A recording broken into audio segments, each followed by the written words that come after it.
तो नमस्कार दोस्तों, कैसे हैं आप लोग की तैयारी अच्छे से चल रही होगी। अब तो आपके पास एग्ज़ाम का समय ही नहीं बचा हुआ है, मतलब बहुत कम समय है। और कम समय में अच्छे अच्छे क्वेश्चन को याद करके जाना और वहाँ बना के आ जाना, वो बहुत ही आपके लिए फ़ायदेमंद होगा। तो आप इस चैनल से जुड़े रहिए, आपके पास जितने भी क्वेश्चंस आ रहे हैं उसको याद कीजिए और वो आपके एग्ज़ाम में आएंगे, पक्के आएंगे, 100% आएंगे। ये ज़रूर देख लीजिए। ये आपके 2 मार्क्स के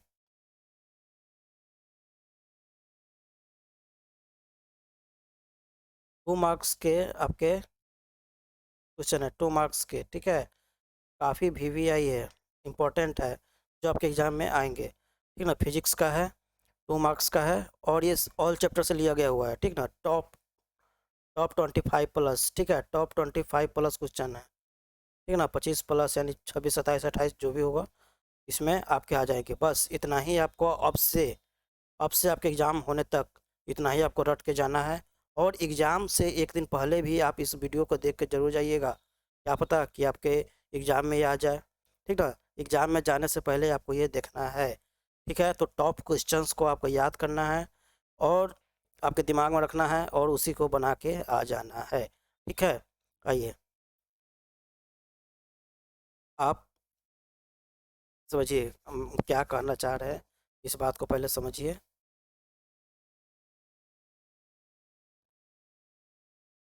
चलिए, तो पार्श्विक विस्थापन से आप क्या समझते हैं? पार्श्विक विस्थापन से आप क्या समझते हैं?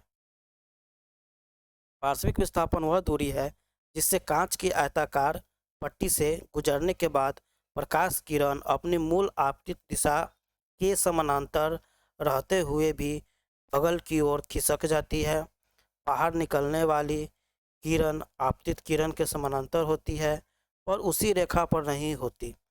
यह पार्श्विक विस्थापन कहलाता है। कहने का मतलब ये है कि सुनिए, अगर किसी आयताकार पट्टी में कांच के आयताकार पट्टी से गुजरने वाले प्रकाश की किरण अपने आपतित दिशा के समानांतर रहते हुए भी बगल की ओर खिसक जाती है और बाहर निकलने वाली किरण आपतित किरण के समानांतर होती है पर उसी रेखा पर नहीं होती, यही पार्श्विक विस्थापन कहलाता है। रेलवे के सिग्नल का प्रकाश लाल रंग का ही क्यों होता है? तो लाल रंग बहुत दूर से ही दिखाई पड़ने लगता है, जिसके कारण से और लाल रंग का तरंग दैर्ध्य भी सबसे अधिक होता है, जिसके कारण से रेलवे का सिग्नल लाल लाल प्रकाश का लाल रंग होता है। चलिए, तो रेलवे सिग्नल में लाल प्रकाश इसलिए उपयोग होता है क्योंकि लाल रंग का तरंग दैर्ध्य सबसे अधिक होता है। तरंग दैर्ध्य लंबी तरंग दैर्ध्य होने का इसका प्रकीर्णन कम होता है, इसलिए यह धुंध, धूल या बारिश में भी दूर तक साफ दिखाई देती है। यही कारण है कि खतरे का संकेत लाल रंग से दिया जाता है, ठीक ना। प्रकीर्णन कम होगा तो ये किसी भी धुंध वगैरह समय भी अच्छे से दिखता है, ठीक है। इसलिए लाल रंग का प्रयोग किया जाता है। ये सब काफ़ी शॉर्ट में आंसर है, 2 मार्क्स का क्वेश्चन है, 2 मार्क्स में ही आंसर देना है। 30 से 40 शब्द में आंसर देना होता है। एकदम बढ़िया से याद करके जाइएगा, एकदम 100% आपके आने वाले हैं। अब आइए, तीसरा नंबर क्वेश्चन देखिए, विद्युत हीटर में तार की कुंडली किस तत्व की बनी होती है? तो ये नाइक्रोम की बनी होती है। याद रखिएगा, विद्युत हीटर में तार की कुंडली नाइक्रोम की बनी होती है, यानी निकेल और क्रोमियम का मिश्र धातु होता है, ठीक है। याद रखिएगा, विद्युत हीटर में तार की कुंडली प्रायः नाइक्रोम की बनी होती है। यह निकेल और क्रोमियम का मिश्र धातु होता है, इसलिए इसे इसलिए उपयोग किया जाता है क्योंकि इसका प्रतिरोध अधिक होता है। प्रतिरोध अधिक, गलनांक उच्च तथा ऑक्सीकरण कम होता है। गलनांक उच्च होता है मतलब जल्दी गलता नहीं है, ठीक है। गलनांक उच्च होने का मतलब ये हो गया। यह गर्म होकर भी जल्दी खराब नहीं होती है, इसलिए तापन अवयव के लिए उपयुक्त है, ठीक है। कोई भी तापन अवयव मतलब जिसमें हीट निकलता है, ठीक है, जैसे हीटर हो गया, ये सब, ठीक है। आइए, विद्युत आवेश क्या है? विद्युत आवेश कितने प्रकार के होते हैं? तो विद्युत आवेश पदार्थ का वह गुण है जिसके कारण वह विद्युत बल का अनुभव करता है। कोई भी वस्तु अगर विद्युत बल का अनुभव कर रहा है, ठीक है, तो वह विद्युत आवेश का ही गुण है, ठीक है। अगर हम दो वस्तुओं को आपस में रगड़ते हैं तो उसमें दोनों वस्तुओं में क्या है, मतलब देखिएगा कि वह बल का अनुभव करेगा, मतलब अपनी ओर आकर्षित करने का गुण उसमें आ जाएगा, ठीक है। यानी अन्य आवेशों को आकर्षित या विकर्षित करता है। इसका एसआई मात्रक कूलॉम होता है। विद्युत आवेश एक धनात्मक आवेश होता है, एक ऋणात्मक आवेश होता है। धनात्मक आवेश प्रोटॉन पर पाया जाता है और ऋणात्मक आवेश इलेक्ट्रॉन पर पाया जाता है। ठीक है, याद रखना है। अब आइए विद्युत टोस्टर मतलब समझते ही है, जिसमें टोस्ट यानी ब्रेड को अति क्या किया जाता है, ब्रेड को मतलब नहीं हम लोग कहते हैं कि ब्रेड पे जम लगा के खाएंगे। तो विद्युत टोस्टरों तथा विद्युत इस्त्रियों जो हम लोग आयरन करते हैं वो तापन अवयव शुद्ध धातु के न बनाकर किसी मिश्र धातु के क्यों बनाए जाते हैं। तो अभी अभी हम बताए हैं कि नाइक्रोम का जो बना हुआ रहता है उसमें को गलने का मतलब गलनांक उच्च होता है, जिससे वो जल्दी पिघलता नहीं है। यही कारण है कि विद्युत टोस्टर हो गया, विद्युत इस्त्री हो गया, तो इसका तापन अवयव जो होता है वो शुद्ध धातु के न बनाकर एक मिश्रित धातु का बनाया जाता है। विद्युत टोस्टर और विद्युत इस्त्री के तापन अवयव शुद्ध धातु के बजाय मिश्र धातु जैसे नाइक्रोम से बनाए जाते हैं, क्योंकि इनका प्रतिरोध अधिक होता है, इसलिए अधिक ऊष्मा उत्पन्न होती है, गलनांक उच्च होता है, जल्दी पिघलते नहीं है, ऑक्सीकरण कम होता है, हवा में जल्दी खराब नहीं होता है, लंबे समय तक मजबूत और टिकाऊ रहते हैं। इसलिए मिश्र धातु तापन अवयवों के लिए अधिक उपयुक्त होते हैं। ये जो टॉप 25 प्लस क्वेश्चन है आपका फिजिक्स का। अब इसके अलावा आपको कुछ याद करना ही नहीं है, ठीक ना, सिर्फ यही याद करके जाइए और आपका एग्जाम निकल जाएगा। ठीक है, आइए अमीटर और वोल्ट मीटर के विद्युत परिपथ के साथ क्रमशः श्रेणी एवं समांतर क्रम में क्यों जोड़ा जाता है। अमीटर और वोल्ट मीटर अलग अलग मात्राएं नापते हैं, इसलिए उनकी जोड़ने की विधि अलग अलग ही होती है। अमीटर का श्रेणी क्रम में जोड़ा जाता है क्योंकि इसे परिपथ में वही धारा मापनी होती है जो परिपथ में बह रही है। एमीटर जो है परिपथ में जो धारा बह रही है ना उसी को मापता है। इसका प्रतिरोध बहुत कम होता है, इसलिए धारा को प्रभावित नहीं करता। वोल्ट मीटर का को समांतर क्रम में जोड़ा जाता है क्योंकि यह किसी भी अवयव से के सिरों के बीच विभवांतर मापता है। इसका प्रतिरोध बहुत अधिक होता है, जिससे परिपथ में अतिरिक्त धारा नहीं बहती है। अब आइए बात को समझिए, ये बहुत ही वीवीआई क्वेश्चन है, फ्लेमिंग का बामहस्त नियम। ठीक है,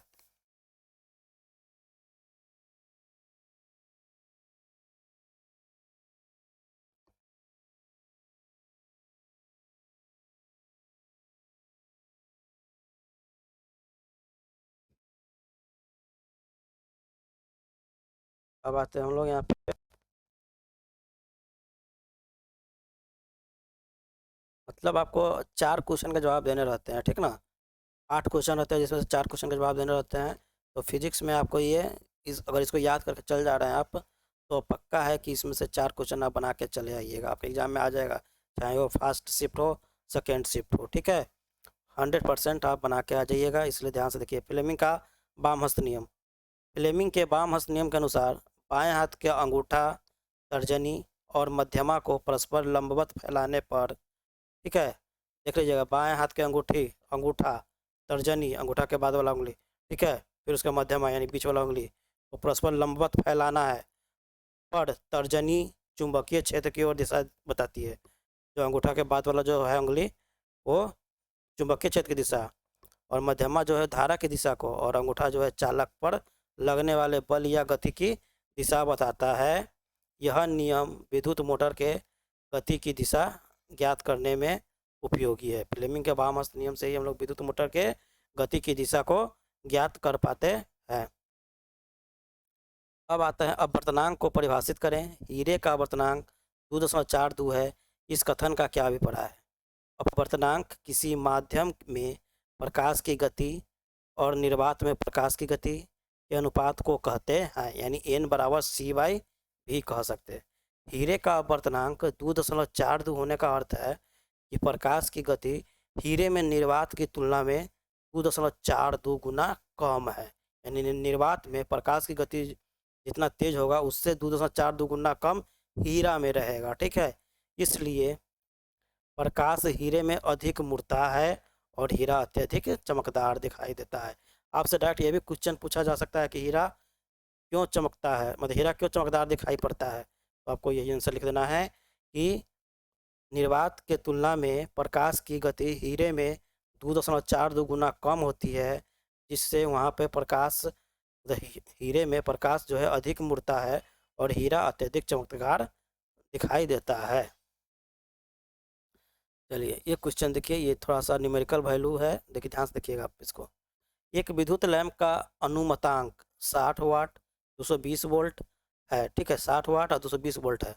जो विद्युत आपूर्ति की वोल्टता 100 वोल्ट से जुड़ा है, तो लैंप द्वारा विद्युत आपूर्ति से कितनी धारा ली जाती है? अब ध्यान से देखिएगा, लैंप का अनुमतांक जो है 60 वाट है और 220 वोल्ट है, ठीक है। तो पहले तो हम लोग इसका प्रतिरोध निकालेंगे। हम लोग ओम के नियम में पढ़े थे, V बराबर आई आर पढ़े थे ना। तो प्रतिरोध निकालेंगे इसका, तो क्या हो जाएगा, R बराबर V बटा आई, ये ना होगा, V बटा आई।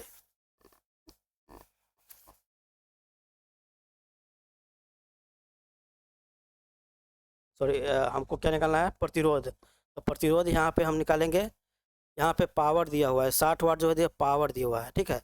तो पावर दिया रहेगा, तो अगर धारा दिया रहता तो ये वाला फॉर्मूला होता, और अगर पावर दिया रहेगा तो R बराबर V स्क्वायर बटे P हो जाएगा, ठीक है। तो R बराबर क्या हो जाएगा, V स्क्वायर बटे P, यानी 220 का स्क्वायर बटे 60, 220 का स्क्वायर बटे 60 हो गया, ठीक है। तो 220 का स्क्वायर कीजिएगा तो कितना हो जाएगा, 48,400 अब बट्टे 60 हो जाएगा। तो इसको दशमलव में तोड़िएगा तो 806.7 ओम हो जाएगा। ये किसका है, प्रतिरोध का मात्रक ओम होता है, ठीक है। अब 100 वोल्ट पे धारा हम लोग ज्ञात करते हैं, तो I बराबर V बटा R हो जाएगा। तो 100 बटा मतलब V बराबर आई आर होता है, R बराबर V बटा I होता है, तो I बराबर क्या हो जाएगा, V बटा R हो जाएगा। यहाँ पे V भी मालूम है और R भी मालूम है। V कितना है, 100 वोल्ट, और R हम लोग निकाल चुके हैं, ऊपर 806.7 निकाल दिए हुए हैं। तो इसको जब दशमलव को तोड़िएगा तो 0.12 एम्पियर आ जाएगा। धारा का ये सही मात्रक क्या है, एम्पियर है, ठीक है। अब आगे चलते हैं, हम लोग देखते हैं उत्तल लेंस को अभिसारी लेंस क्यों कहते हैं। अभिसारी यानी अभिसारी यानी फोकसित कर देना, एक ही जगह पे फोकसित कर देना, ठीक है। अभिसारी लेंस क्यों कहा जाता है, तो उत्तल लेंस को अभिसारी लेंस कहा जाता है क्योंकि यह समांतर आने वाली प्रकाश किरणों को अपवर्तन के बाद एक बिंदु अर्थात फोकस पर मिलाता है, ठीक है, एक ही बिंदु पर मिला देता है, ठीक है। किरणें आपस में पास आती हैं, इसलिए इसे अभिसारी कहा जाता है। यह वास्तविक उल्टा प्रतिबिंब भी बना सकता है। आइए, विद्युत मोटर में विभक्त वलय की क्या भूमिका है। विद्युत मोटर में विभक्त वलय का क्या भूमिका है। हम लोग विद्युत मोटर के बारे में 5 मार्क्स में जो वीडियो बनाए थे उसमें देख लीजिएगा, विद्युत मोटर में जो विभक्त वलय था उसकी क्या भूमिका थी। तो विभक्त वलय का जो काम होता है वो क्या होता है, वो जो कुंडली पर जो धारा कुंडली पर जो लगने वाला बल की दिशा होता है, ठीक है। चल देखिए, समझिए बात को, कि जो है ना आधे चक्र में बदलने का काम करता है, मतलब कि दिशा को मतलब विपरीत कर देता है। जैसे कि एक बार वो क्या हुआ, विद्युत मोटर में विभक्त वलय जो होता है वो धारा की दिशा को हर आधे चक्र में बदल देता है। मतलब वो विभक्त वलय का काम ही है कि आधा जैसे घूमेगा, फिर आधा जो दूसरा जो विभक्त वलय होता है वो क्या करेगा, दिशा को चेंज कर देगा, ठीक है, आधे चक्र में ही, ठीक है। इससे कुंडली पर लगने वाले बल की दिशा एक ही ओर बनी रहती है, परिणाम स्वरूप कुंडली निरंतर घूमती रहती है। यह बाहरी परिपथ और घूर्णनशील कुंडली के बीच संपर्क भी बनाए रखता है। चलिए अब बात देखते हैं, ये काफ़ी किसी अंतरिक्ष यात्री को आकाश नीले की अपेक्षा काला क्यों प्रतीत होता है, ठीक है। ये काफ़ी इंपॉर्टेंट क्वेश्चन है ये। अंतरिक्ष यात्री को आकाश काला दिखाई इसलिए पड़ता है क्योंकि अंतरिक्ष में वायुमंडल नहीं होता। आकाश का नीला रंग वायु के कणों द्वारा सूर्य के प्रकाश के प्रकीर्णन से बनता है। अंतरिक्ष में कण न होने से प्रकाश का प्रकीर्णन नहीं होता है, इसलिए चारों ओर अंधकार दिखाई देता है। प्रकाश का प्रकीर्णन अंतरिक्ष में नहीं होता है, जिसके कारण से अंतरिक्ष यात्री को आकाश काला दिखाई पड़ता है, आप ऐसे भी बोल सकते हैं। विद्युत मोटर का सिद्धांत क्या है? विद्युत मोटर का सिद्धांत है कि वह यांत्रिक ऊर्जा को विद्युत ऊर्जा में चेंज कर देता है। ठीक है, तो विद्युत मोटर उस सिद्धांत पर कार्य करता है कि चुंबकीय क्षेत्र में रखे धारावाहक चालक पर बल लगता है, जिससे वह घूमने लगता है। बल की दिशा फ्लेमिंग का बायां हाथ नियम से ज्ञात होती है। मोटर विद्युत ऊर्जा का यांत्रिक ऊर्जा में परिवर्तित करती है और उपकरणों को चलाने में उपयोगी होता है। यही आपका विद्युत मोटर का सिद्धांत है। विद्युत मोटर विद्युत मोटर के बल की दिशा जो है फ्लेमिंग के बायां हाथ के नियम के अनुसार पता चलता है। अब आते हैं विद्युत चुंबकीय प्रेरण से आप क्या समझते हैं? विद्युत चुंबकीय प्रेरण से आप क्या समझते हैं? तो विद्युत चुंबकीय प्रेरण वह प्रक्रिया है जिसमें किसी चालक या कुंडली के पास चुंबकीय क्षेत्र में परिवर्तन होने पर उसमें प्रेरित विद्युत धारा उत्पन्न होती है। यह चुंबक और चालक के बीच सापेक्ष गति या चुंबकीय फ्लक्स में बदलाव से होता है। इसी सिद्धांत पर जनरेटर और ट्रांसफार्मर कार्य करता है। ठीक है, जनरेटर और जो और ट्रांसफार्मर होता है वो विद्युत चुंबकीय प्रेरण के कारण ही काम करता है, इस बात को याद रखिएगा। और विद्युत चुंबकीय प्रेरण होता क्या है कि किसी भी चालक या कुंडली के पास चुंबकीय क्षेत्र में परिवर्तन होने पर उसमें प्रेरित विद्युत धारा उत्पन्न होती है, इस बात को याद रखिएगा। हाँ, अभी बहुत ही इंपॉर्टेंट क्वेश्चन है, पानी में रखा हुआ सिक्का उठा हुआ क्यों प्रतीत होता है? ठीक है, देख लीजिए इसको, जो भी क्वेश्चन बता रहे हैं उसको ध्यान से याद कर लेना है आप लोग को, और पूरा वीडियो देखिएगा। पानी में रखा हुआ सिक्का उठा हुआ इसलिए दिखता है क्योंकि पानी से हवा में आते समय प्रकाश का आवर्तन होता है। सिक्के से आने वाली किरणें सतह पर मुड़ जाती है, जिससे उसकी आभासी छवि वास्तविक स्थिति से ऊपर बनती है, इसलिए सिक्का वास्तविक गहराई से कम गहरा दिखाई देता है। मतलब कहने का मतलब उठा हुआ प्रतीत होता है, क्यों होता है? प्रकाश के अपवर्तन के कारण होता है। एक शब्द में प्रकाश के अपवर्तन के कारण होता है। ऑब्जेक्टिव रहेगा तो क्या लिखिएगा? प्रकाश के अपवर्तन के कारण होता है। पानी में रखा हुआ सिक्का उठा क्यों प्रतीत होता है? तो प्रकाश के अपवर्तन के कारण। पानी में रखा हुआ छड़ क्यों मुड़ा हुआ प्रतीत होता है? तो प्रकाश के अपवर्तन के कारण। ठीक है, फ्लेमिंग के दाएं हाथ का नियम, वाम हस्त नियम तो जान गए। ठीक है, लगभग सेम ही है दोनों। चलिए, फ्लेमिंग के दाएं हाथ के नियम के अनुसार दाएं हाथ की अंगूठा, तर्जनी और मध्यमा को परस्पर लंबवत फैलाने पर तर्जनी जो है चुंबकीय क्षेत्र की दिशा, अंगूठा जो है चालक की गति की दिशा और मध्यमा जो है प्रेरित धारा की दिशा बताती है। यह नियम जनरेटर में धारा की दिशा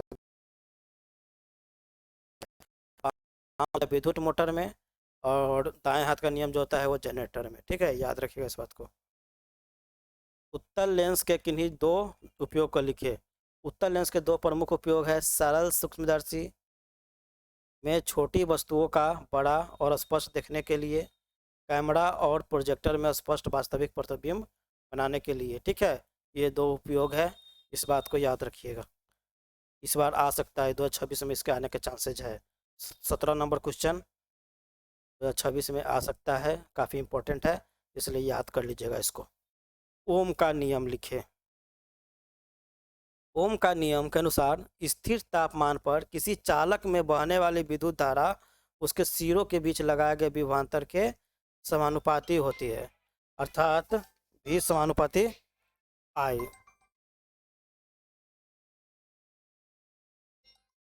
V समानुपाती I। चलिए, अब हम लोग देखते हैं यहाँ पे।